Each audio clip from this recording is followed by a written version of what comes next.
بچہ ہو یا بچی اس کو نابالغ سمجھا جاتا ہے. ویسے 15 سال کا بچہ ہو یا بچی یہ شرعی طور پہ بالغ ہو جاتے ہیں. بچی 9 سے 15 کے درمیان ہو بچہ، لڑکا جو ہے 12 سے 15 کے درمیان اگر بلوغت کی کوئی بات ظاہر ہوئے تو بالغ مانا جائے گا، ورنہ 15 سال کا بچہ بالغ ہوتا ہے. اگر کوئی نابالغ بچہ ہے لیکن ہے سمجھدار تو وہ خود بھی جو ہے کسی پیر کامل سے جو ہے وہ بیعت ہو سکتا ہے. لیکن اگر کوئی ناسمجھ بچہ، بہت ہی چھوٹا بچہ ہے، ناسمجھ ہے، تو ظاہر ہے وہ ولی کی اجازت سے ہی ولی جو ہے اسے بیعت کروائے گا. صحیح. اور پیدائشی ہے بالکل تو اس کو بھی اس کو والد بھی کروا، وہی ناسمجھ میں جتنے پیدائشی سے لے کے جب تک ناسمجھی ہے تو وہ کر سکتے ہیں. اگر سمجھدار ہو گئے، جیسے 7-8 سال کا بچہ بھی سمجھدار ہوتا ہے، 10 سال کا بھی ہو جاتا ہے، ہوتے ہیں نابالغ لیکن سمجھدار ہیں، تو وہ خود بھی کسی پیر کامل سے بیعت ہو سکتے ہیں. ٹھیک. مزید سوال. کیا دلہن کے سر پر جو رخصتی کے وقت قرآن پاک رکھتے ہیں کیا ایسا کرنا حرام ہے؟ آپ سوال پوچھیں گے یا جب بتائیں گے؟ ہو سکتا ہے ان کو پہلے سے ہی کسی نے بتا دیا ہو کہ ایسا کرنا حرام ہے. کیا ایسا مطلب سوالی انداز ہی ہے. ہاں تو دلہن کے سر پر جو اس طرح رکھا جاتا ہے، دیکھیں یہ حرام تو اس کو کوئی نہیں کہہ سکتا، شرعی طور پر جائز ہے. اور مقصد اس کا یہ ہوتا ہے کہ بھئی قرآن پاک کے سائے میں اچھا ہی شگون اس سے لیا جاتا ہے. لیکن اس میں احتیاط یہ کی جائے کہ قرآن پاک کو کوئی شخص اٹھا رہا ہے، اگر تو قرآن پاک جو ہے جزدان کے اندر ہے پھر تو ٹھیک ہے، کوئی بھی شخص اٹھا سکتا ہے. اگر جزدان میں نہیں ہے تو پھر اس صورت میں باوضو ہو کر جو شخص اٹھائے اس کا باوضو ہونا ضروری ہے. تو اس طرح اگر اس کے سائے میں دلہن کو رخصت کیا جاتا ہے تو شرعی طور پہ اس میں کوئی حرج نہیں، جائز ہے. صحیح ہے. البتہ ایسے مواقع پر ظاہر ہے ان چیزوں کا تقدس کا خیال رکھنا یہ بہت اہم ضروری ہے. اب ایک طرف تو پورے ہال میں میوزک چل رہا ہو اور طرح طرح کے گانے، یا رخصتی کے وقت جو اس طرح کی گانے اور غزلیں پتہ نہیں کیا چل رہے ہوتے، تو ایسا ہو اور ایسے ماحول میں ساتھ قرآن مجید لانا تو یہ تو بالکل بھی مناسب نہیں. کیا کرنا چاہیے اس میں؟ جی بالکل ہی ایسے ماحول، جب ایک مقدس چیز لے کر آئے ہیں، قرآن پاک ہے، تو ظاہر ہے اس کے قرب و جوار میں ایسا ماحول نہیں ہونا چاہیے جو اس کے تقدس کو پامال کرے. تو بے ادبی والی صورت نہ ہو، بالکل ہی تقدس کے ساتھ ہی باوضو ہو کر ہی ایسے معاملات کیے جائیں. باوضو اور دیگر چیزوں پہ.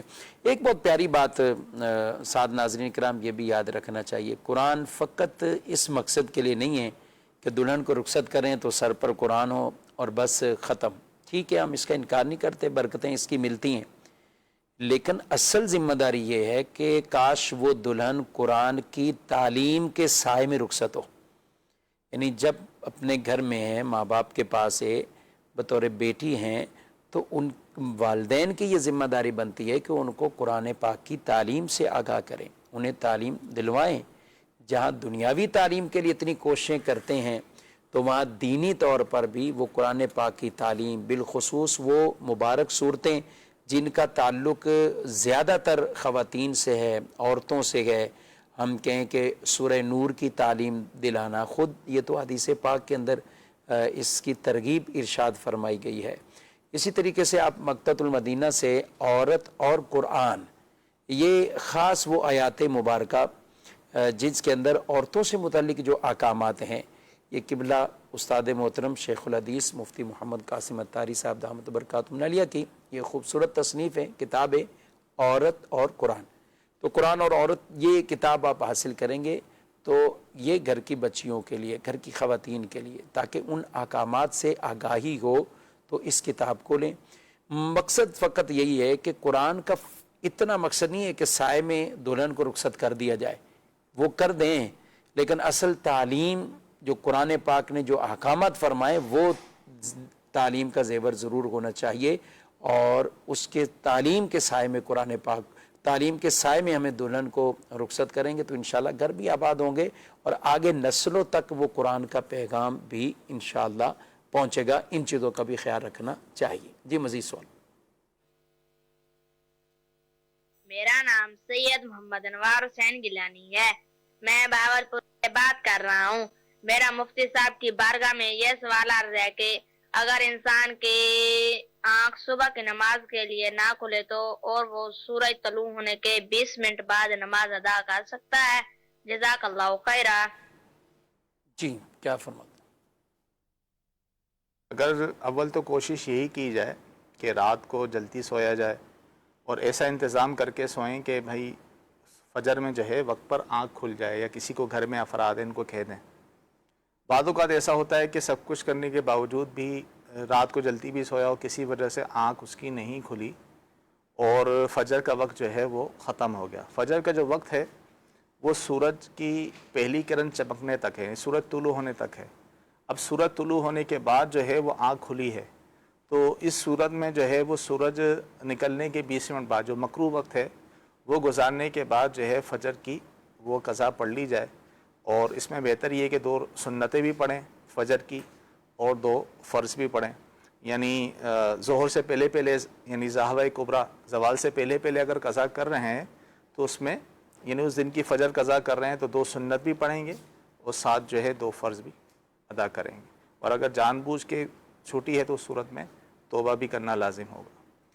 اور ویسے بھی انتظام اہتمام کر کے کہ ظاہر ہے ورنہ تو آدمی تھکا آ رہا، کوئی اگر لیٹ بھی سو رہا ہے اور وہ انتظام نہیں کرے گا، الارم نہیں لگائے، وہ نہیں کرے گا، تو اس طرح تو سستی بڑھے گی۔ لیکن جن کی عادت ہوتی ہے، ہم یہ مشاہدہ دیکھا بھی ہے کہ چاہے وہ رات کو کتنی جلدی سوئیں، جن کو فکر ہوگی تو ان کی آنکھ کھلی جاتی ہے اور فجر میں وقت کے اندر وہ نماز ادا کر لیتے ہیں، تو لہذا اس معاملے میں سستی نہیں کرنی چاہیے، اگر ہو گئی کبھی تو اللہ کی بارگاہ میں توبہ کریں۔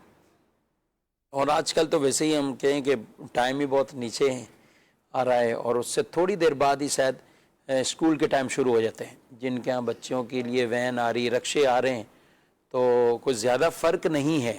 اگر فرق ہو تب بھی نماز تو فجر پڑھنی ہے، لیکن اب جو مہینے آگے آ رہے ہیں، راتیں بڑی ہو رہی ہیں، راتیں بڑی آ رہی ہیں، کئی شہروں میں پاکستان کے اندر بھی موسم ٹھنڈا اور سردی کی طرف جا رہا ہے، اگرچہ کراچی میں ابھی اپنے جلال پر ہی ہے تقریباً، لیکن کوشش کریں گے اب 6 بجے 6:10 پہ، یعنی 6 سے لے کے 6:10 پہ جماعتیں ہو رہی ہیں مختلف مقامات پہ، اور سورج کا طلوع ہونا یہ 6:30 پر تقریباً، تو کراچی کی ہم بات کر رہے ہیں، تو اس طرح تقریباً اگر یعنی کوشش کریں تو 7 بجے اسکول کی تیاری شروع ہو جاتی ہے، تو ہمت کر کے پہلے ہی آدھا گھنٹہ کرو، خود بھی پڑھیں، گھر والوں کو بھی، بچوں کو بھی، جس کا ذہن ہوگا، مقصد یہی ہے کہ وہ فجر کی نماز بھی ادا کرے گا۔ ذہن اگر نہیں بناتے تو پھر جاگتے ہوئے کئی لوگ معاذ اللہ ظہر بھی قضا کر رہے ہوتے ہیں، عصر بھی قضا کر رہے ہوتے ہیں، ان کے لیے ان کے پاس بھی 100 عذر اپنے مارکیٹ ہوتے ہیں، فلاں جگہ ہوتے ہیں، یہ تو ایسا نہیں ہونا چاہیے۔ نماز کو اس کے وقت پر ادا کرنا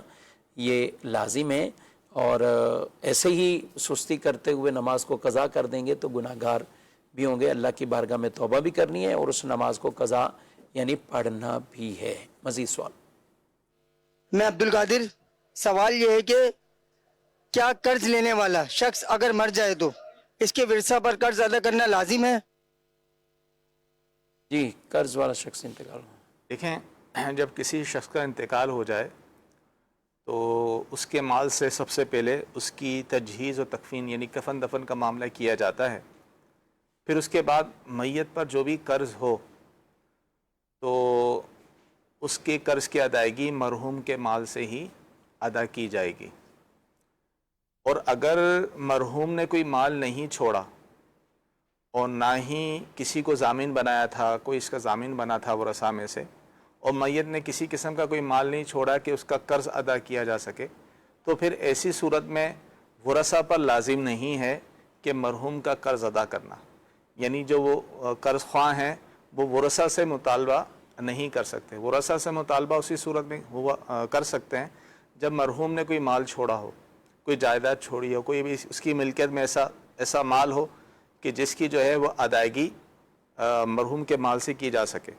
اور اگر ایسا کوئی مال اس نے نہیں چھوڑا تو پھر ورثاء پر مرحوم کی طرف سے قرض کی ادائیگی لازم نہیں ہے، لیکن اگر ورثاء میں کوئی کرنا چاہیں، کر سکتے ہوں تو بہت اچھی بات ہے، کہ کیونکہ قرض کا معاملہ ایسا ہے کیونکہ اس میں حق و لبد کا معاملہ ہوتا ہے، جب تک بندہ معاف نہ کرے تو اللہ تعالیٰ کی معاف نہیں کرے گا، تو بعض اوقات بخشش کے معاملات اس وجہ سے رک جاتے ہیں، تو کوشش یہ کی جائے کہ ورثاء اگر صاحب حیثیت ہیں، قرض ادائیگی کر سکتے ہیں تو وہ اپنے، اگرچہ مرحوم نے اپنی طرف مال نہیں چھوڑا، ان کے پاس مال ہے تو وہ اس کی طرف سے ادا کر دیں، اس نیت سے کہ اللہ تعالیٰ اس کی برکت سے مرحوم کی جو ہے مغفرت فرما دے اور اس جو اس پر قرض کی جو ذمہ داری تھی اس سے سبکدوش ہو جائے، بری ذمہ ہو جائے. یعنی یہ کرنا چاہیے. اور ویسے بھی لوگ بعد اوقات ظاہر ہے ان کے ورثاء سے، اور کئی میتوں کے جنازہ پڑھتے ہیں تو کئی ورثاء اعلان بھی کرتے ہیں جی اگر کوئی لین دین کا معاملہ ہے تو آپ ہم سے رابطہ کریں اور ہم وہ دیں گے، ان کا قرضہ اگر ہے تو ہم دیں گے. اچھا یہ تو ہم نے بات کی کہ قرض جس پر تھا ان کا انتقال ہو گیا. بعض اوقات میت کے پیسے لوگوں نے دینے ہوتے ہیں. جی اچھا اب پتہ چلا فوت ہو گیا، مر گیا، بس ٹھیک ہے ہم تو چھوٹ گئے، اب ہم سے کون مانگے گا. تو یہ جو لوگوں نے دینے تھے، اس میت کے پیسے دینے تھے، ان لوگوں کے لیے کیا حکم شریعت؟ دیکھیں ان لوگوں کے لیے حکم ہے. بعض لوگ یہ سمجھتے ہیں جس کا ہم نے قرضہ دینا تھا وہ مر گیا تو اب ختم یا اس کی طرف سے ہم کوئی صدقہ کر دیں گے. ایسا نہیں ہے، بلکہ جس کا قرضہ آپ نے دینا تھا اور اس شخص کا انتقال ہو گیا ہے تو آپ پر لازم ہوگا کہ وہ پیسے جو جتنا بھی قرض آپ نے لیا ہے اس کے ورثاء کو دیں، ان کے حصے کے مطابق جو ہے وہ دینا لازم ہوگا. وہ نہ ہو، ان کے ورثاء نہ ہوں یا ملے نہیں، معلوم ہی نہ ہو کسی طریقے سے، تو پھر ان کی طرف سے جو ہے وہ صدقہ کر دیں، اس نیت سے کہ کل کو اگر کوئی وارث ملتا ہے تو میں اس کو قرض کی ادائیگی کر دوں گا. لیکن اگر وارث کسی صورت میں نہیں ملتا، اس کو معلوم ہی نہیں ہے، تو پھر اس کی طرف سے صدقہ کر دیں. اچھا پہلی جو صورت تھی جو سوال میں پوچھی گئی کہ مرحوم پر قرض تھا اور ورثاء پر لازم ہوگا دینا یا نہیں، اس میں بعض اوقات کیا ہوتا ہے کہ مرحوم نے واقعی کوئی مال نہیں چھوڑا ہوتا، قرض خواہ ورثاء پر جو ہے باقاعدہ طور پہ ایک وہ صورت اختیار کر لیتے ہیں، شدت اختیار کر لیتے ہیں، ان کو تنگ کرتے ہیں، پریشان کرتے ہیں، جو کہ شرعی طور پہ جائز نہیں. کیونکہ شرعی حکم تو یہی ہے کہ اس کے مال سے، مرحوم کے مال سے ادا ہوگا، اور مرحوم نے کسی کو ضامن نہیں بنایا اور ورثاء میں سے بھی کوئی ضامن نہیں تھا، تو اس صورت میں ورثاء پر جب لازم ہی نہیں ہے تو قرض خواہ جو بھی ہیں جنہوں نے قرضہ دیا ہے وہ ورثاء پر زور نہیں کر سکتے، ان پر زبردستی نہیں کر سکے اب تم نے ہی ادا کرنا ہے.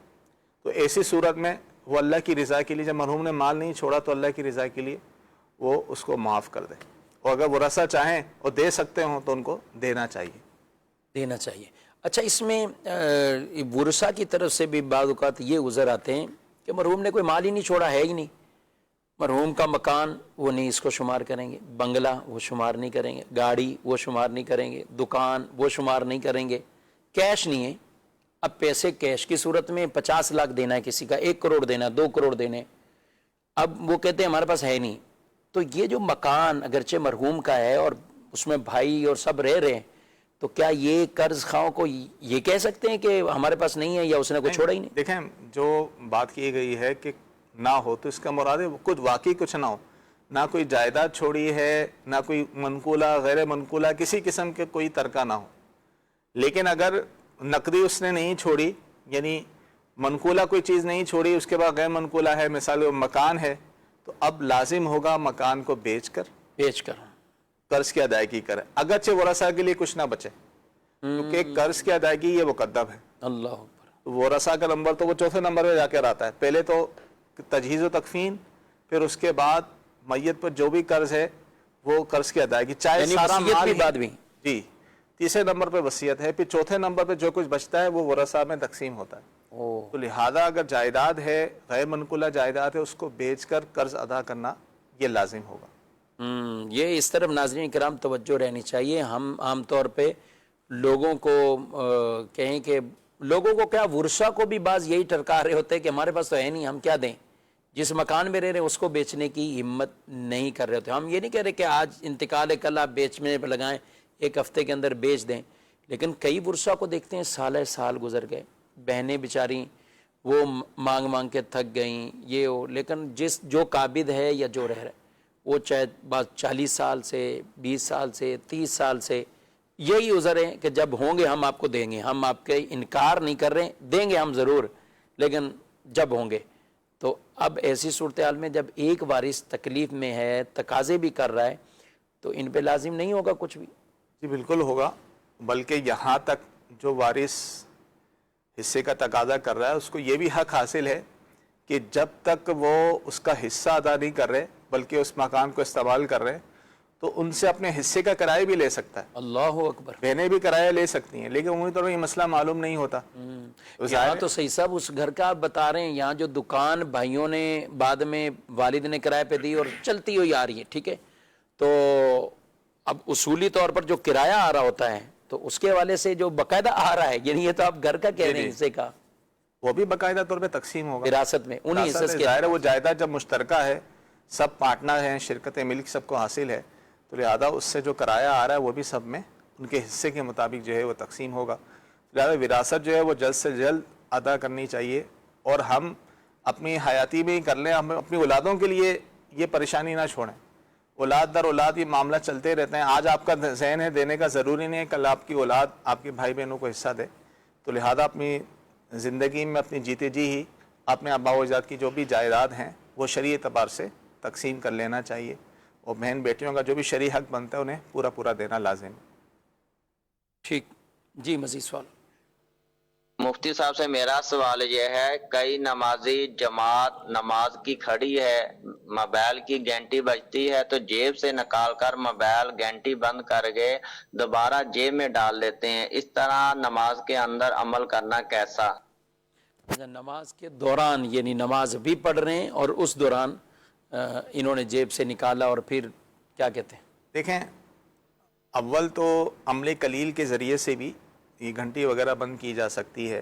یعنی جیب کے اندر ہی موبائل ہے تو ہاتھ بڑھا کر بٹن دبا دیا، کوئی بھی بٹن دبا دیا تو بیل بجنا بند ہو جاتی ہے.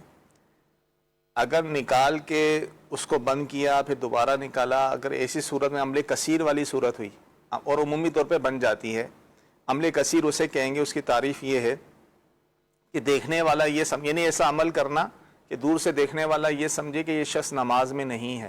اگر ایسا عمل کیا جائے اس کو عمل کثیر کہا جاتا ہے. تو عمل کثیر کی صورت میں جو ہے وہ نماز ٹوٹ جائے گی. تو لہذا اس طرح جیب سے نکال کر بند کر کے پھر رکھ دینا، اس میں عمل کثیر والی صورت بن سکتی ہے.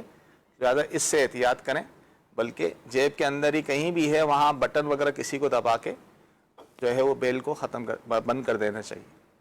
صحیح جی، مزید سوال. مفتی صاحب سے یہ سوال ہے کہ رات کے 10-11 بجے سو کے اٹھیں پھر تہجد ادا کر لیں پھر سو سکتے ہیں؟ ٹھیک ہے، مزید سوال. میرا مفتی صاحب سے سوال ہے، کیا اوراد و وظائف کا حدیث سے ثابت ہونا ضروری ہے؟ جواب ارشاد فرمائیں. ٹھیک ہے، رات کو 10-11 ہی بجے نیند سے جو ہے بیدار ہو گئے، تہجد پڑھ سکتے ہیں؟ جی ہاں، اگر عشاء کی نماز پڑھ کے سویا تھا اور رات 10-11 بجے اس کی آنکھ کھل گئی اور تہجد کی نماز پڑھنا چاہتا ہے تو پڑھ سکتا ہے، تو تہجد اس کی ادا ہو جائے گی. ہو جائے گی. اوراد و وظائف کا کیا حدیث سے ہی ثابت ہونا ضروری نہیں ہے، اور ہر ورد کا ثبوت ہمیں حدیث پاک سے تو نہیں ملے گا. اور ہمارے اکابرین جو بھی بزرگان دین ہیں جنہوں نے کوئی بھی ورد یا وظیفہ بتایا ہے تو وہ اس پر عمل کر سکتے ہیں. عمومی طور پہ ورد وظیفہ کیا ہوتا ہے؟ بعضوں کا قرآنی آیات کا ہوتا ہے، اللہ تبارک تعالیٰ کے صفاتی نام کا ورد کیا جاتا ہے. اگرچہ صراحتاً حدیث سے اس کا ثبوت نہ ہو، کسی بزرگان دین نے اس کو کہا ہو تو اس پر عمل کرنے میں کوئی حرج نہیں، جائز ہے. ہو جائز کلمات پہ اور جو بھی جس انداز سے ہے نا. بعض کا تعویذ کو، تعویذ لٹکانے کو مطلقاً معاذ اللہ شرک سے تعبیر کر دیا جاتا ہے، اور کوئی حدیث روایت اس میں موجود تو ہیں کہ جن میں یہ کہا گیا کہ جس نے تعویذ لٹکایا شرک میں مبتلا ہوا، یہ اس طرح کلمات، تو اس سے کیا مراد ہوتا ہے؟ دیکھیں، جن احادیث میں منع آیا ہے تو اس سے مراد وہ ہے کہ کیونکہ زمانہ جہالیت میں لوگ جو کافر ہوتے تھے تو وہ اس طرح کے کفریہ الفاظ لکھ کر شیطان سے مدد مانگ کے اور اس طرح کے معاملات کر کے وہ لکھا کرتے تھے. تو جن حدیث پاک میں منع آیا وہ انہی کلمات کی وجہ سے منع ہے، یعنی جو بھی کفریہ کلمات ہیں، برے الفاظ ہیں، ان کے تعویذ لٹکانا یہ جائز نہیں اور شرک والی صورت ہے. باقی جو تعویذ و قرآن و حدیث اور عدیہ جو بھی دعائیں ہیں اس پر مشتمل ہوتی ہیں، یہ تو خود حدیث سے ثابت ہے. صحابہ کرام سے بھی ثابت ہے کہ وہ پڑھ کے جو ہے وہ دم کیا کرتے تھے، وہ اپنے بچوں کے گلوں میں تعویذ لٹکایا کرتے تھے. تو جن حدیث میں ممانعت آئی ہے تو اس سے مراد وہ ہے کہ جس میں شرکیہ کفریہ جو الفاظ ہوں تو اس کی ممانعت آئی ہے. ٹھیک، یعنی یہ پوری ڈیٹیل تفصیل اس کے بغیر، یعنی یہ کیسے ہو سکتا ہے کہ اللہ پاک کا مبارک نام ہو، قرآن پاک کی کوئی آیات مبارکہ یا دیگر کچھ ایسے کلمات